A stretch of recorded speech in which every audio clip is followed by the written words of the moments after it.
Ja, Robert, da hast du aber einen guten Daily heute rausgelassen, du. Hä? Ja, heute mal ohne Dach. Es muss auch noch gleich Cabrio sein, oder wie? Ja, richtig. Die Du weißt aber, dass wir eigentlich noch Winter haben. Temperaturen sind zweistellig. Ja gut, das stimmt wiederum. Ja Leute, hier ist er, Aston Martin DBS Volante, eben ganz wichtig als Cabrio. Zur Verfügung gestellt von Aston Martin, denn wir fahren die nächsten Tage nach Österreich gemeinsam mit Aston Martin, um dort ein bisschen im Schnee zu fahren. Bedeutet, seid ihr gespannt aufs nächste Video, weil schauen wir mal, ich glaube, das sollte auch ein bisschen was quer gehen. Da werden wir mit verschiedenen Modellen fahren. DBX 707 wird auf jeden Fall auch mit dabei sein. Schauen wir mal, was uns da so erwarten wird. Aber hier haben wir den Bumblebee jetzt am Start. Also ich muss sagen, Gelb ist jetzt nicht so meine Farbe. Ja? Es ist auf jeden Fall sehr mutig. Aber ich meine, DBS Superleggera ist meiner Meinung nach... Ja, sag mal, Robert, wo filmst denn du jetzt hin? Hä? Wo filmst denn du jetzt hin? Das ist eine sehr gute Frage. Geht's jetzt weiter? Ja, ja. Hä? Selbstverständlich. Bist jetzt wieder da? Ist die Kamera betrunken oder du? Einer von beiden auf jeden Fall. Ja, schon, oder? Also, wo sind wir stehen geblieben? Ja, muss man eigentlich sagen, ich finde es ein bisschen zu... Nicht underrated, das Auto, aber du siehst es extrem, extrem wenig, denn... Du vergleichst hier den DBS mit einem 812er oder sogar auch mit einem McLaren 720S. Darauf ordnet sich das Ganze ein, denn wir liegen hier vor allem bei der Cabrio-Version bei knapp 300.000 Euro. Das sind 25.000 Euro mehr gegenüber der Coupé-Version. 725 PS, ja, V12. Biturbo am Start. Wir machen gleich mal die Motorhaube auf. Aber davor möchte ich euch das Ganze nochmal hier von vorne zeigen. Und zwar, das finde ich halt schon fett. Dieses Auftreten bei Aston Martin, gut, ist ausgeblendet von der Lackierung. Wie gesagt, für mich persönlich ist es nicht so mein Geschmack. Ich bin das Auto schon mal gefahren in diesem geilen Titanium Silver und da steht das so elegant sportlich da. Jedenfalls hier dieser riesen Kühlergrill, den wir hier haben. Diese ganze Luft, die hier reingeht, um hier diesen V12 Biturbo-Motor 5,2 Liter, das muss man sich mal reinziehen, kühlt. Und das Ganze eben, wie gesagt, 725 PS, 900 Newtonmeter. Und vor allem, was das Geile eben ist hier vom Design hier, es ist auch nichts Fake, ja. Bedeutet, hier richtig schön in Carbon das Ganze gehalten. Auch wenn wir hier an der Seite schauen, hier diese Flaps in Carbon. Und das ist halt natürlich bei der Coupé-Version noch mal klüger gemacht, denn vorne hier geht die Luft rein, geht dann hier durch, zieht dann hier weiter und geht dann hier weiter. Und das ist eben jetzt der Unterschied, denn hier bei der Coupé-Version haben wir noch mal so einen Schlitz, wo hier die Luft reingeht und die geht dann in den Kofferraum rein und hier unten ist noch mal dieser Schlitz und da geht die Luft wieder raus. Bei der Cabrio-Version ist das Ganze abgeändert. Man sieht das nämlich auch hier schön an dieser Linie, ja, wo dann hier die Luft da durchzieht.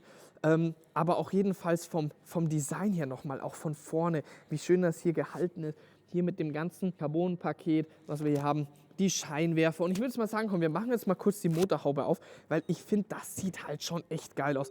So, Motorhaube ist offen. Also Robert, das hast du gut gesehen. Das hätte ich nicht hier gesehen. Schau mal her, hier ganz unten versteckt ist dieser Knopf für die Motorhaube. Für meine Adleraugen. Aber jetzt allein schon auch wieder diese Tür, richtig dieser Aston Martin-Style, wo die richtig schön hier schön nach oben aufgeht. Das hast du bei keinem anderen Hersteller. Und deswegen hier, dieses Auto ist einfach sowas von exklusiv. Und vor allem, wenn du jetzt hier die Motorhaube aufmachst, zieht euch das mal rein. Das erinnert mich so an SLR-mäßig.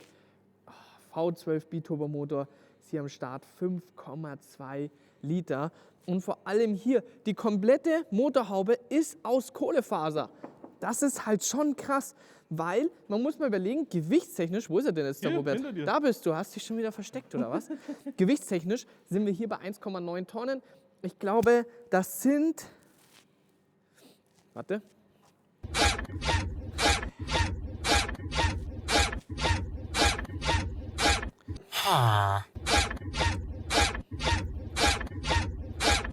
mal schauen, was der 812er im Vergleich nämlich liegt. Geht? Scheiße, jetzt habe ich es wieder vergessen. Nicht dein Scheiße. Ernst. Nicht dein Ernst. Was war denn das jetzt nochmal? 3 weeks later. So, jetzt weiß ich's.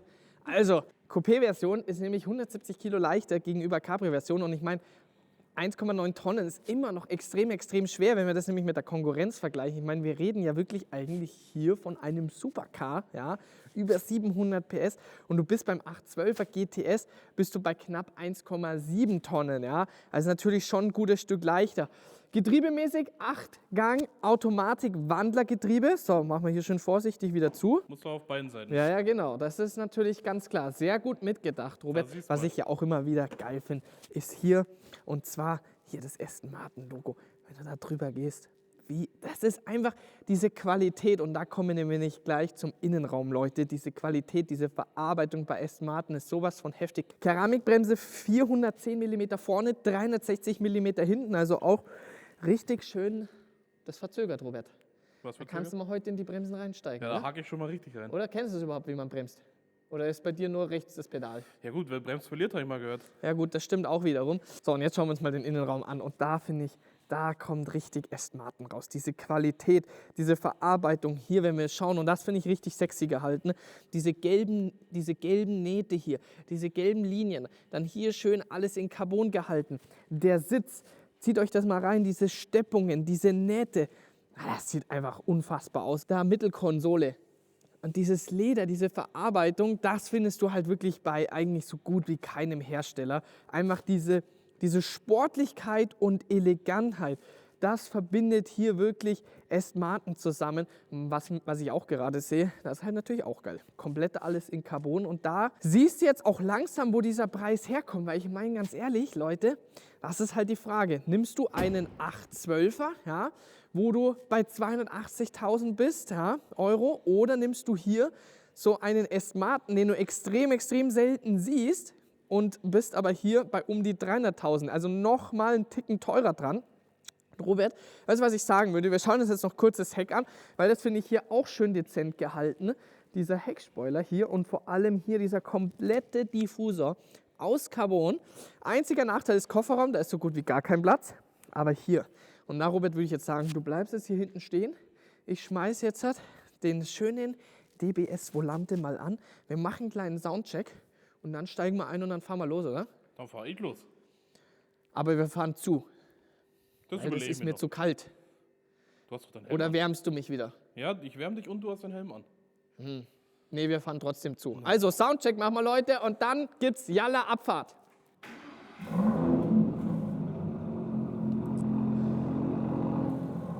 So, das ist jetzt hier im GT-Modus. Das bedeutet, da ist die Klappe zu. Jetzt gehen wir mal hier in S+. Oh.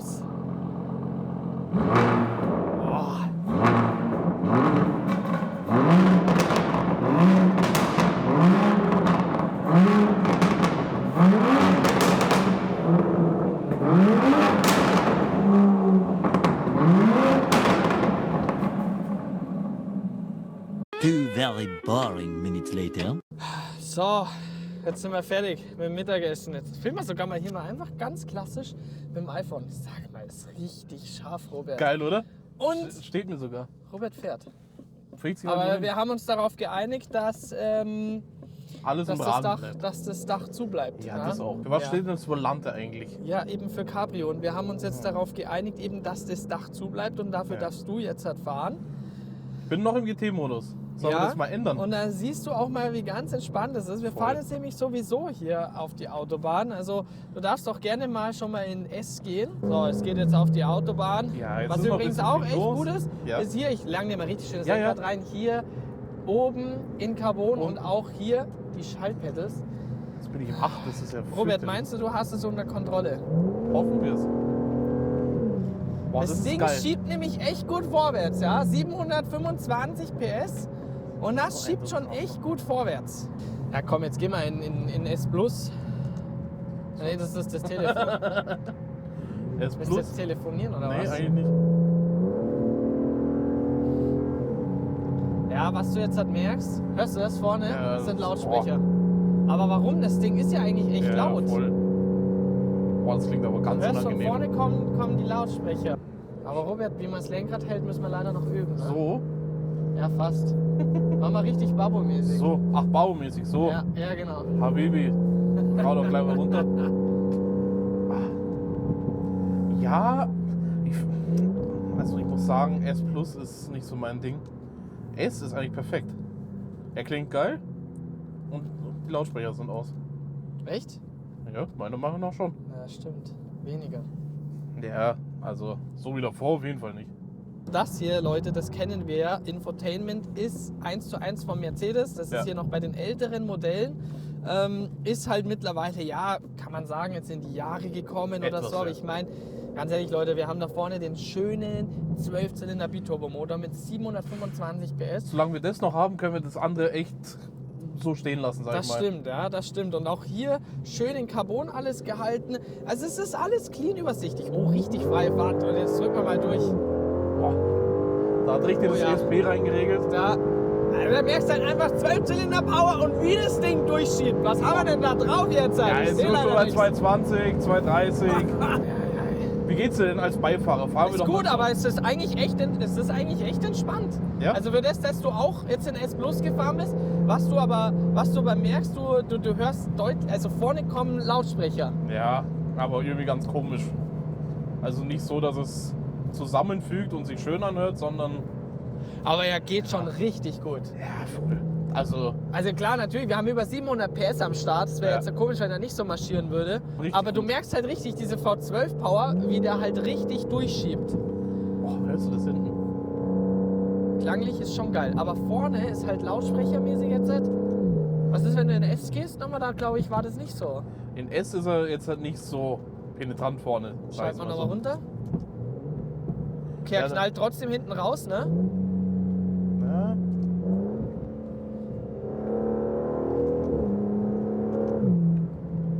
Aber ich finde ganz ehrlich, das passt genau zu S Martin. Ja. Es ist ein geiler Klang, es ist Ja. nicht zu laut, es ist nicht zu leise, es ist genau wie es passt. Auch von den Fehlzündungen finde ich geil, nicht zu viel, Ja, es nicht zu bollert wenig. echt schön, muss ich sagen. So, jetzt halt hier. Boah, also der Okay, schiebt das schon Ding gut geht ab. halt schon richtig vorwärts, Mann. Boah. 190, 200, alter Schwede. Ja, es geht Ja, gut. es geht wirklich gut. Da vorne ist irgendwas los. Keramikbremse ist auch am Start, der latscht halt mal rein, Robert. Ich traue mich da nicht so wirklich reinzulatschen. Wenn du drauf drückst, Ja, ist da sofort der Druck ja, da ja. oder dauert das? Nee, da ist direkt was da. So, da kommt nochmal freie Fahrt, bedeutet, Gehen nochmal wir auf gehen Sport. nochmal hier in S und jetzt gibt nochmal Kickdown. Alter. Getriebe ist schon schnell. Getriebe ist echt schnell für das vor allem, ich meine, wir haben 8-Gang-Wandler Automatikgetriebe, Ja, aber er schaltet extrem schnell hoch, muss man sagen. Mega. also die Schaltvorgänge sind schnell. Leider, das ESP regelt schon oft mit. Ja klar, du musst dir überlegen, wir haben 900 Ja, Newtonmeter klar, auf der klar. Hinterachse. Jetzt hat 230, 40, 250. Brutal, wie stabil der liegt. voll. Geht immer noch, komm. Ah, 270, das reicht. Das ist doch schön. Brutal, aber wie extrem stabil der bei 270 liegt. Übel. Und auch wirklich von den Schaltvorgängen, und das war jetzt nur ein S, wenn Ja. du ein S Plus bist, dann schaltet er noch mal einen Ticken schneller. Ja, aber ihr seht, Leute, es ist halt zu viel Verkehr. Safety First steht an erster Stelle. Also Robert, was ist dein Fazit? Mein Fazit. Also, das Auto ist echt schnell. Fühlt sich richtig, richtig geil an. Es hat Emotionen für ein Fahrzeug, was 2023 produziert und verkauft wird. Hört es sich wirklich geil an. Der Auspuff ist mega. Er ist nicht zugemüllt mit Katalysatoren und weiß der Geier was, obwohl er natürlich Katalysatoren hat, aber er ist nicht leise, er ist nicht zu übertrieben laut.